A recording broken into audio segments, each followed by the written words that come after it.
In this video, we are going to see the summary of the prose on the pleasures of being no longer young, written by G.K. Chesterton. G.K. Chesterton was an English writer. His period was between 1874 and 1936. His full name is Gilbert K. Chesterton. He was an English writer, philosopher, literary and art critic, journalist, novelist, essayist, and poet. He was born on May 29, 1874 in London, United Kingdom. He was educated at St. Paul's School and the Slade School of Art in the University College of London. He has been referred to as the Prince of Paradox. He died on June 14, 1936 in Beaconsfield, United Kingdom at the age of 62. His notable works are The Napoleon of Notting Hill, The Man Who Was Thursday, A Nightmare, Orthodoxy, Father Brown, and The Everlasting Man. Now let's see the summary of the prose on the pleasures of being no longer young, written by Chesterton. In this prose, he reveals certain contradictions about the old people. He cleverly points out some advantages of growing old. This prose highlights the observations of the writer in a very interesting manner. Here, the writer says there are some wrong ideas about growing old. Generally, old people are pictured with beautiful snowy beards like Christmas Father, that is Santa Claus, and wisdom like Nestor. Of course, old men grow grey but not quite wise. But some old men retain their attractive childishness and cheerful innocence. Elderly people are often more romantic and adventurous than younger people. They find a lot of pleasure in their own fool's paradise. Old age brings some strange advantages over youth.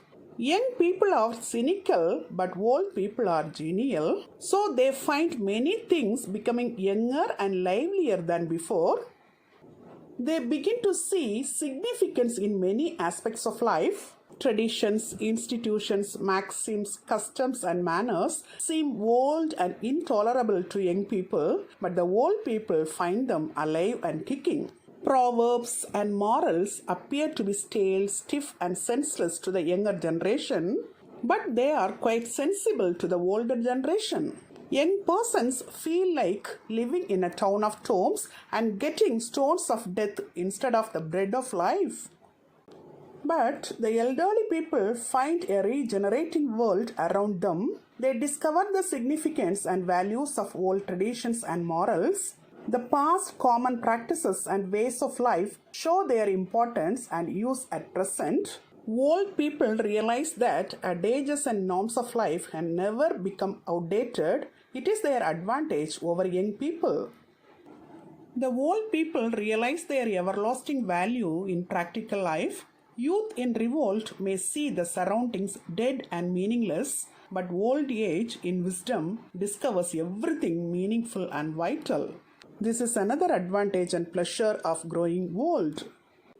Young people run after modern fantasy and disrespect classical heritage, but the old people know the futility of modern vanity and the validity of ancient values of life.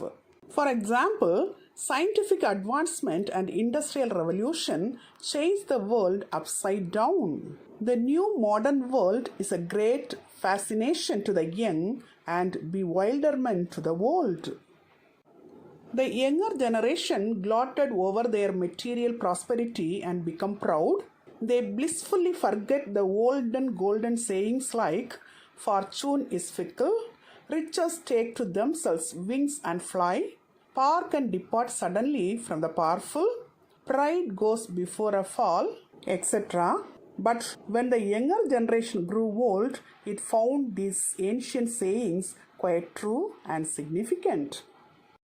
History is full of illustrations for them from the Greek era to modern times. Young people read about the rise and fall of the Greek Empire, the Roman Empire, the European Empire, and the British Empire, but they learn useful lessons for practical life only in their sober old age, not in their rough, haughty youth. Traditions never die with the passage of time. Generally, young people consider them dead but find them alive in their old age. Traditions and rules are like ancient statues of snakes and birds. They appear dead to young people but alive to old people. It is paradoxical, like death in life and life in death. Another paradox is that the young people don't realize the new world, the moderns don't realize modernity. They are on a moving platform. They can feel the motion only when it stops or moves in the opposite direction. We can feel the earth's motion only if it stops suddenly or moves in the reverse direction. Similarly, young people can understand fundamental values of life only when they change from youth to the old age. Old people have the advantage of perceiving many things better in the life of their past experience. Under the influence of scientific rationalism and material prosperity, a young person may feel that religious faith and church going are declining. But when he grows old, he will find that the church is crowded with faithful people. Thus, in his essay, Chesterton reveals certain paradoxes about the old people. Till now, in this video, we have seen the summary of the prose on the pleasures of being no longer young, written by G.K. Chesterton. Hope you have understood it very clearly. Thank you for listening.